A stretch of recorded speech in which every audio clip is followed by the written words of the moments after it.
কিয়ামতের ময়দানটা এমন একটা দিন কায়েম হয়ে যাবে, ওই দিনের অবস্থা কি হবে কোরআনে কারীম থেকে আমরা শুনি। সন্তানকে তার মা ডাক দিয়া বলবে, এ বেটা, এ বেটা আব্দুল খালেক আয়না রে, এ বেটা হাসিব আক্তার আয়না এদিকে। হাসিব তার মাকে দেখে বলবে, আমি কোনো মা চিনি না, কোনো আমার মা ছিল না, আমি আপন গতিতে পৃথিবীতে গিয়েছিলাম, দৌড়ে পালাবে। এ ভাই, আল্লাহ পাক কোরআনে কারিমে ডাক দিয়া বলেন, কিয়ামত যখন কায়েম হয়ে যাবে, কেমনে কায়েম হবে কিয়ামতের ময়দানে? আজকে তাফসীরের কিতাবে দেখলাম, তাফসীরের কিতাবে লিখেছে কিয়ামতের ময়দান। এই আমার এই প্লাস্টিকের দিকে তোমরা একটু দেখো, গোটা প্লাস্টিকটা কিন্তু আমি টান দেব না, এই যে প্লাস্টিকটা এই জায়গায় আছে, এটাকে ধরে যদি একটা টান দেওয়া যায়, দেখো আমার দিকে লক্ষ্য করো, ধরে টান দিলে প্লাস্টিকের উপরে যা আছে সব কিন্তু এক জায়গা জড়ো হবে। কথা বলো ঠিক কিনা? এই পৃথিবীর জমিন কেমনে কিয়ামতের ময়দান কায়েম হবে না? এই পৃথিবীর জমিনের উপরে আল্লাহ পাক একটা আবরণ দিয়ে রেখেছে, প্লাস্টিকের মতো আল্লাহ একটা আবরণ দিয়ে রেখে দিয়েছে। এদিকে লক্ষ্য করো, আল্লাহ পাকের পক্ষ থেকে সেটা ধরে টান দেওয়া হবে, সব কিছু পাহাড় পর্বত যা আছে, বড় বড় বিল্ডিং অট্টালিকা যা আছে, সবগুলাই দুনিয়ার জমিনের মধ্যে যা আছে সবগুলাই জড়ো হয়া ফিনিশ হয়ে যায়, সবগুলাই সমুদ্রের পানিতে রূপান্তরিত হয়ে যাবে। এই পৃথিবীর কিচ্ছু থাকবে না, এত ভয়াবহ হবে। আমার দিকে খেয়াল করো, কিয়ামতের ময়দান কি হবে জানোনি?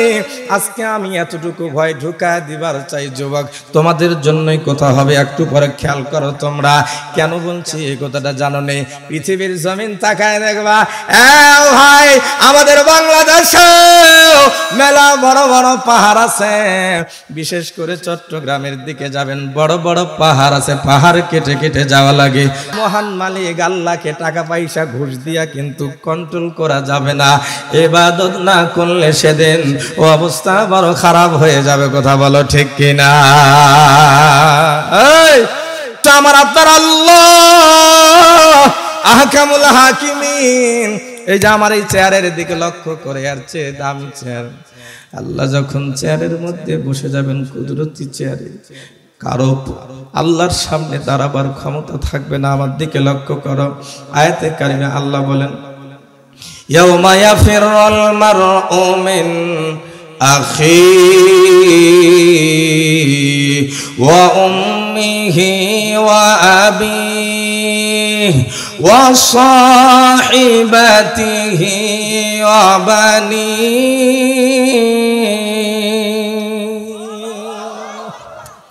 আল্লাহ বলেন কিয়ামতের ময়দান, এই খেয়াল কর যুবকেরা, খেয়াল, ইয়াউমা ইয়াফিরুল মারউ মিন আখিহি, আজ ভাইয়ে ভাইয়ে জমিনিয়া কত মারামারি কাটাকাটি হানাহানির জন্য তৈরি হয়ে গেছে। আল্লাহ বলেন ওই দিন তোর ভাইটাই তোকে থুইয়া পালাবে। এদিকে দেখেন, ওয়া উম্মিহি ওয়া আবি, কিয়ামতের ময়দানের ভয়াবহ চিত্র যখন ফুটে উঠবে, লক্ষ্য করো, ওয়া উম্মিহি ওয়া আবি, আল্লাহ বলেন তার মাও পালায়া যাবে, বাপও পালায়া যাবে, ওয়া সাহিবাতিহি ওয়া বানি, যেই বিবির জন্য এত কষ্ট করছেন আপনি। আজ শুনলাম বাজারে, আজ শুনলাম বাজারে স্বর্ণের দাম উঠে গেছে 2,17,000 টাকা স্বর্ণের ভরি। মাথার গাম পায়ে ফেলে বিবিরে তুই বানায় দিলি স্বর্ণের চুরি, ওই বিবিও সেই দিন থুইয়া পালায়া যাবে। আল্লাহ বলেন ওয়া সাহিবাতিহি ওয়া বানি, ওয়া সাহিবা তাফসীর এসেছে ওয়া সাহিবাতিহি, যেই বিবির জন্য তুমি এত কিছু করলা। ছেলেরা খেয়াল করো, যারে পাওয়ার জন্য জীবনটার তুমি তছনছ করে দিবার চাইতে আছো, যারে মনে করো তুমি আমার সঙ্গের সাথে, সেও তোমাকে সেদিন থুইয়া পালায়া যাবে। ওয়া বানি, এবং যেই সন্তানগুলো আছে সন্তানগুলো পর্যন্ত কিয়ামতের ময়দানে থুইয়া পালাবে। আল্লাহ বলেন কেউ থাকবে না, কেউ থাকবে না, তোমাদের সাথে কেউ থাকবে না। একমাত্র যদি তোমাদের সাথে থাকে আমি আল্লাহর দয়া আর মায়া। ভাই আর আমার হাতে বেশি সময় নাই। আল্লাহর নবী বুখারী এবং মুসলিম শরীফের হাদিসের মধ্যে এসেছে, ভাই কিয়ামতের ময়দানে মানুষগুলা যখন আল্লাহর কুদরতি চেয়ারের দিকে আগাবে, তুই কেমনে যাবি, কোন কোয়ালিটিতে যাবি তুই? এখানে একটু হিসাবটা মিলায়া নে, কেমনে যাবি আল্লাহর আদালতে ওদিন কিয়ামতের ময়দানে?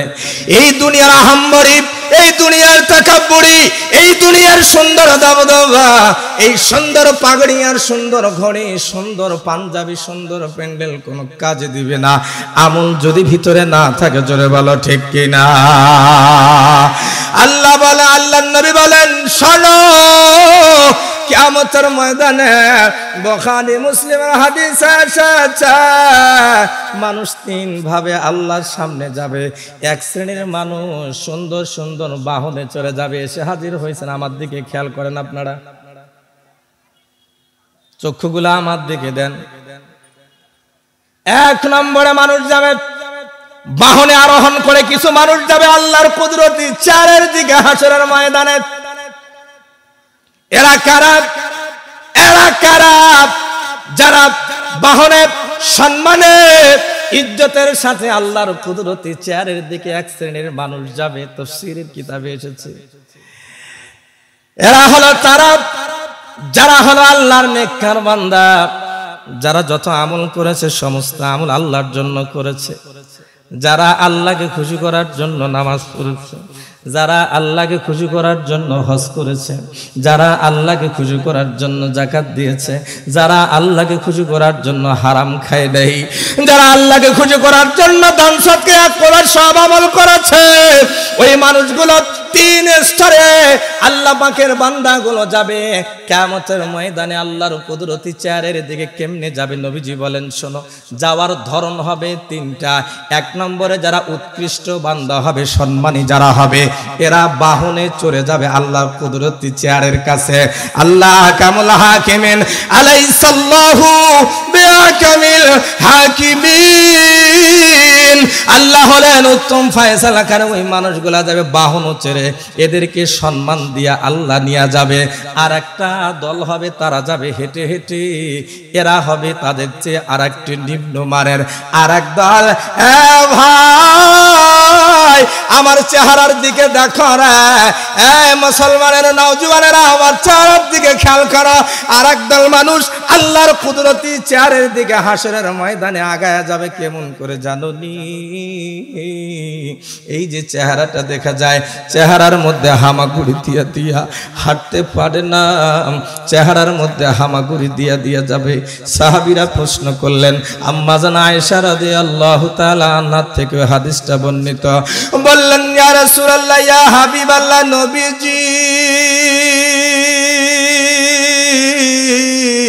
কিয়ামতের ময়দানে মানুষ কেমন করে এই মুখ দিয়া, চেহারা দিয়া, মাথা দিয়া, হামাগুড়ি দিয়া যাবে?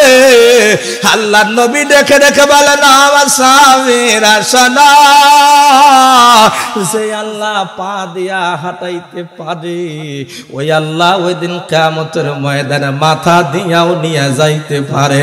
আওয়াজ দিয়ে বলেন, ওই ক্ষমতা আল্লাহর আছে না? না। এরা হবে কারা?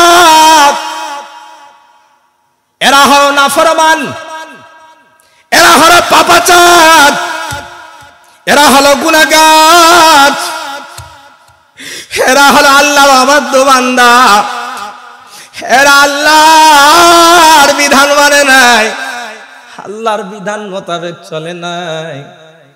বাড়ির পাশে মসজিদে মুয়াজ্জিন আজান দিয়েছে, আজানকে তারা ভ্রুক্ষেপ করে নাই। এরা মুয়াজ্জিনকে বলে, তোমারে বেতন দিয়া রাখি 3000 টাকা, তুমি হাজিরা দাও, আজান দাও, আমরা চলে গেলাম বাজারে।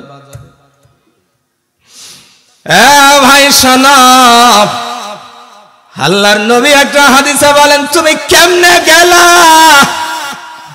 আসরের নামাজটা না পড়িয়া বাজারের মধ্যে? তুমি কেমনে গেলা মাগরিবের নামাজ না পড়িয়া বাজারে? তুমি কেমনে থাকতে পারলা?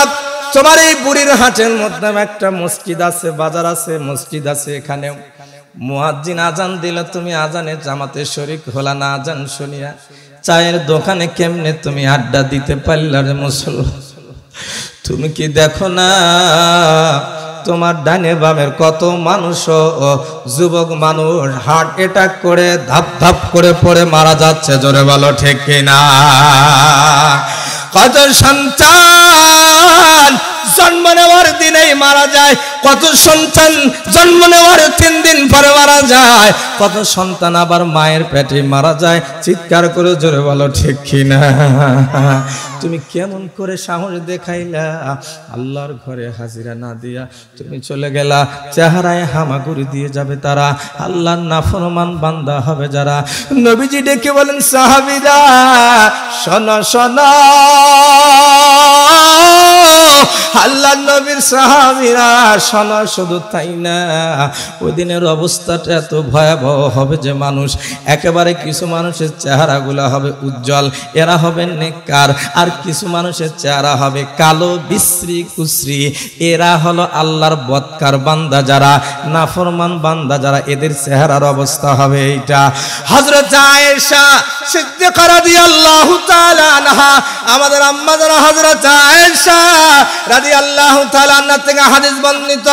আর আয়েশা রাদিয়াল্লাহু তাআলা আনহা قالت قال رسول الله সাল্লাল্লাহু আলাইহি ওয়াসাল্লাম, হযরত আয়েশা বলেন, আল্লাহর হাবিব বলেন, শোনেন আমার এলাকার মহব্বতের মানুষরা আপনাদেরকে দিল থেকে শোনায়া দিয়া যায়, আগামীকাল সকালবেলাও আপনাদের সাথে রুটে আমার দেখা হবে, পরশু দিনও দেখা হবে, যে কোনো সময় বেঁচে থাকলে দেখা হবে ইনশাআল্লাহ।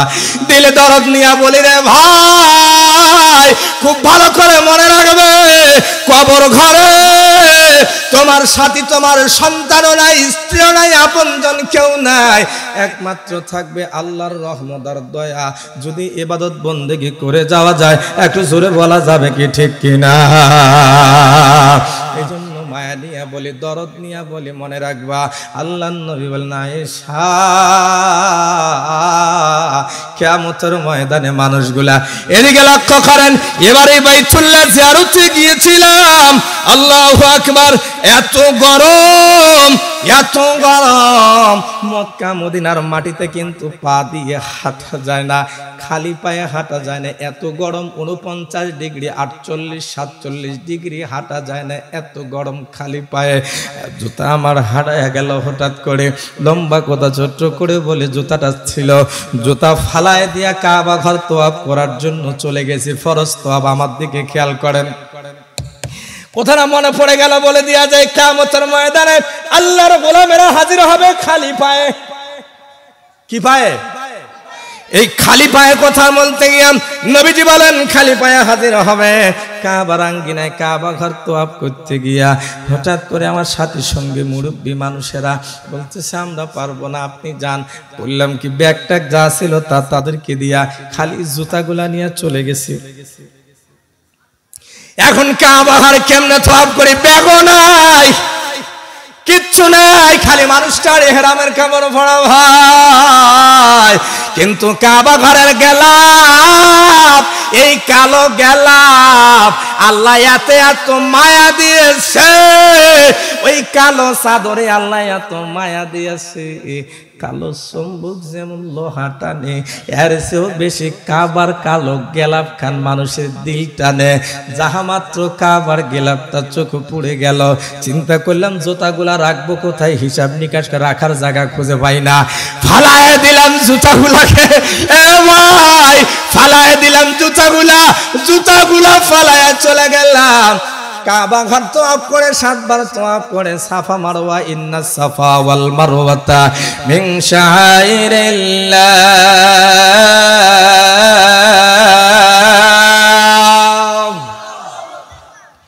7 বার সাফা মারবা, একেবারে সাই করার পরে দিয়া চলে গেলাম, একেবারে ছোট্ট করে বাড়ি হয়ে যায়। কিন্তু এদিকে লক্ষ্য করেন, তোয়াব করিয়া যেই জায়গায় জুতা রাখছিলাম আসে দেখি জুতা ওই জায়গায় নাই। হাজার হাজার মানুষের জুতা হারায় যায় না, হাজার হাজার মানুষ জুতা যখন সঙ্গে নিয়ে যায় রাখার ব্যাগ থাকে না, জুতা ফালাইয়া কাবার গেলাম, যখন দেখতে পাই দৌড় দিয়া যায়, আমিও জুতা ফালাইয়া দৌড় দিলাম কাবার গেলাম ধরার জন্য। এ ভাই ফিরে আসে দেখি জুতা তো নাই। 7 বার সাফা মারবাও সাই করলাম, কিন্তু এখন মাথা খারাপ হয়ে গেল। এখন আমার উপায় হবে কি? এই যে গরম রাস্তা কেমনে হাঁটবো আমি? এ বাজানরা, এ নওজওয়ানেরা, আবার কোথা চলে আসলো বিদায় বলে দিচ্ছি, যেন তোমাদের যাওয়ার একটু আগ্রহ পয়দা হয়। যাবি যাবি কাবায় যাবি, যুবকরা হাত তুলে বল না ইনশাআল্লাহ। জীবনে একবার হলো কাবায় যাবি, জীবনে একবার হলো মক্কা মদিনায় গিয়া রসুলের রওজায় সালাম দিবি। নবীজি বলেন, শোনো, মানজারা কবরি ওয়াজাবাত লাহু শাফাআতি, যে ব্যক্তি আমার কবরটা একবার জিয়ারত করবে তার জন্য সুপারিশ করা আমি নবীর উপর ওয়াজিব হয়ে যাবে। এজন্য রসুলের রওজায় জিয়ারতে যাবি, কোন দিকে যাওয়ার চিন্তা ভাবনা না করে রসুলের রওজার কাছে যাওয়ার চেষ্টা করবে। এই যে কিয়ামতের ময়দানের অবস্থা বলতে গিয়ে কথাটা বললাম, একটু বলে শেষ করে দিয়ে দিই 1 মিনিটের ভিতরে। আমার ভাইরা আমার দিকে লক্ষ্য করো, নওজওয়ানেরা, আমি যখন চিন্তা, আহারে এখন কেমন করে যাব খালি পায়ে, আমি কাকায় জোতা দেয়, সবাই তো নাফসি নাফসি। কিন্তু দেখবি ছেলেরা, আগামীকালকে ভিডিওতে তোরা দেখবি কাবা, এদিকে দেখ, কাবার যে আঙ্গিনা আছে এর আশেপাশেটাকে বলা হয় মসজিদে হারাম। এই মসজিদে হারাম যেটা আছে, মসজিদে হারামের বাইরে দেখবি সাদা টাইলস বসানো আছে। আল্লাহ জানে, বিশ্বাস কর, হুজুর তো গেছিলেন তাই না? হো হো, আপনি তো গেছিলেন, হাত লাগান না কেন? উনি জানবে ইতিহাসটা। জোরে একটা তাকবীর দেন না, লিল্লাহে তাকবীর। ভাই, সাদা পাথরের যে এরিয়াটা, খালি পায়ে হাঁটেন, গরম নাই, কেমনে যে তারা এটা সেটিং করছে বা আল্লাহ ওর মধ্যে কি বরকত রাখছে। আর যাহা খালি সাদা পাথর বাদ দিয়া জমজম টাওয়ারের এরিয়া খানাত, বিশ্বাস করেন আমারে পাটা খালি যাহা পড়লো মনে হয় যেন পায়ের চামড়া খান গলিয়া মাথার মগজ গলি যাবার মতন হয়ে গেছে। ডাইনে বামে লোক খুঁজি কোনো বাঙালিও পাই না। একটা বাঙালি পাইলাম, সেটা হলো হিন্দুস্তানের মানে ইন্ডিয়ার বাঙালি পেলাম। বললাম, ভাই আপনি কি বাংলা, উর্দু, ইংরেজি, আরবি কোনটা? কয় বাংলা। আমি বললাম, তাহলে তোর সঙ্গে আমার আজকে হবে মামলা। আমি বললাম, ভাই এই ঘটনা, জুতা আনছিলাম কিন্তু কাবার চাদর দেখে আর থাকতে পারি নাই, দৌড় দিয়া চলে গেছিলাম। ফিরে এসে দেখি জুতা নাই। এক জোড়া জুতা থাকলে এক্সট্রা দেও না, আমি হাটে কোনো মতন গেলে আমার হয়ে যাবে, আমার হোটেলে জুতা আছে। কয় ভাই জুতা কিন্তু আমার কাছে নেই, এক জোড়ায় জুতা আমার পায়ে আছে। চিন্তা করলাম, মালিক আল্লাহ, পায়ের তালা খুশি যাবার মতন হয়ে গেছে। দৌড় দিয়া গিয়ে একটা ছায়ায় উঠলাম, যে জায়গায় ঘর থেকে হালকা এসি বাতাস আসে, হইতে হতে দেখতে পাইলাম আর এক ভাই দেখতেছি বাঙালি। এই যে আজকে কেন জানি কথাটা আসলো, বিশ্বাস করেন, এতুলা ওয়াজ মাহফিল এই বছরে করলাম, একদিনও কথাটা মনে আইলো না। এই জন্য আল্লাহ বলেন, মঞ্চে বসে যখন আমরা কথা বলি না, আওয়াজ দিয়া বলেন কথা বলায় কে? আমাদের ময়মনসিংহ সম্ভবত হবে, ময়মনসিংহের এক ভাই, উনি দেখি সামনে হাঁটেন। আমি বললাম, ভাই বাংলা, উর্দু, আরবি? কয় আমি বাংলা। আমি বললাম, কোন বাংলা? কয় বাংলাদেশি। আমি বললাম, আমিও তো বাংলাদেশি। বললাম, হায় ওয়ালিয়াতাওয়াফু বিল বাইতিল আতিক, আল্লাহ বলেন যত বেশি পারো আমার কাবা ঘর তওয়াফ করো। আল্লাহু আকবার বলেন না কেন? আল্লাহ বলেন কাবা ঘর তওয়াফ করো। কিয়ামত পর্যন্ত কাবা ঘর তওয়াফ কোনোদিন বন্ধ হয় না। ওই যে করোনা কালীন সময় গেছে, তখনও কাবা ঘর তওয়াফ কিন্তু বন্ধ হয় নাই, তখনও কাবা ঘর তওয়াফ বন্ধ হয় নাই। দেখেছেন, কিছু লোক হইলো করেছে, আর আসমানে কিছু পাখিও ঘুরে ঘুরে তওয়াফ করেছে আল্লাহর ঘর কাবা। জোরে বলেন না একটু মারহাবা।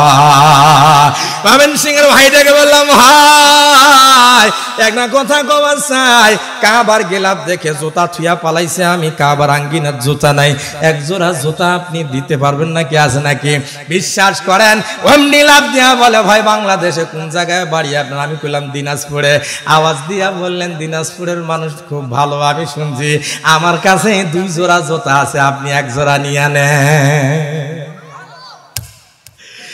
আল্লাহর নবী রাখতে বলে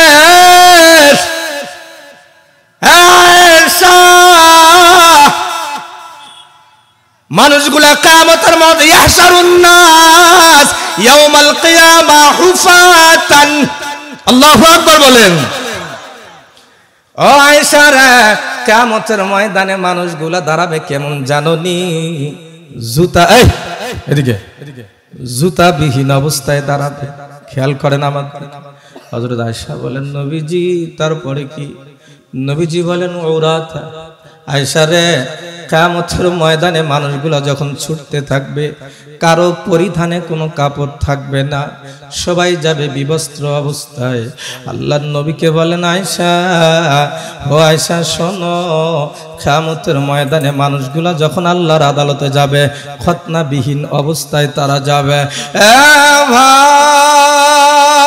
ভাই খুব ভালো করে মনোযোগ কিয়ামতের ময়দানে সবাই দাঁড়াবো আমরা আল্লাহর সামনে রে হযরত আয়েশা ডেকে বলেন ইয়া রাসূলুল্লাহ ইয়া হাবিবাল্লাহ নবীজি ওই দিন আপনি বললেন কিয়ামতের ময়দানে মানুষগুলার পরনের ভিতরে পরনে কোনো কাপড় থাকবে না মানুষগুলা বিবস্ত্র অবস্থায় দাঁড়াবে নবী ইয়ানদুরু বাদুহুম মিলা বাদিন নবী গো ওই দিন কিয়ামতের ময়দানে কি আমাদের লজ্জা লাগবে না ওই দিন কিয়ামতের ময়দানে কি আমাদের একটু লজ্জা পাবো না আমরা কেন ইয়ানদুরু বাদুহুম মিলা বাদিন একজন আরেকজনের লজ্জার দিকে তাকাবে নবীজি ওই ভয়াবহ অবস্থার দিনে আমরা বিবস্ত্র হয়ে দাঁড়াবো হযরত আয়েশাকে লক্ষ্য করে আয়েশা রাদিয়াল্লাহু তাআলা আনহাকে লক্ষ্য করে মায়ার নবী দয়ার নবী বলেন আয়েশা তুমি বলতেছো একজন আরেকজনের দিকে তাকাবে আর সেদিনকার অবস্থা কি হবে জানো নে ওয়াল আমরা আশাদু আর ওই দিনের মামলাটা এত কঠিন হবে রে আয়েশা কিয়ামতের ময়দানের মামলা এত কঠিন হবে এই যে অ্যাডভোকেট ছানমিয়া ভাই হাত তোলেন না কেন একেবারে সময় মতো এসে হাজির হয়েছে ভাই আল্লাহু আকবার বলেন না কেন ওই দিনের মামলায় কেউ ওকালতি করতে চাবে না কেউ ওকালতি করতে চাবে না এখন অ্যাডভোকেট সানমিয়া ভাই হাত পাখার বাতাস আমাদের খাওয়াবার চায় হাত পাখা দাঁড়াবেন নাকি বলেন আপনি ইনশাআল্লাহ যদি আল্লাহ কবুল করে এদিকে লক্ষ্য করেন উকিল মানুষ চলে আসে এজন্য কথাটা মনে পড়ে গেল হযরত রাসূল বলেন আপনি দাঁড়ায় আপনি একটু খেয়াল করেন আমার দিকে আগে নবীজি বলেন আয়েশা আর সেদিনের মামলাটা এত কঠিন হবে আয়েশা ওদিনের লোকগুলা একজন আরেকজনকার দিকে তাকাবে তো দূরের কথা আয়েশা মানুষগুলার পরনে কাপড় থাকবে না পায়ে স্যান্ডেল থাকবে না এমন বিভীষিকাময় অবস্থা তৈরি হবে সবাই নাফসি নাফসি বলে দৌড়াতে থাকবে সবাই নাফসি নাফসি বলে দৌড়াতে থাকবে কেউ পোশাক পরছে কে পরে নাই কার পরিধানে কাপড় আছে কার পরিধানে কাপড় নাই এইটা দেখার সময় পাবে না রে আয়েশা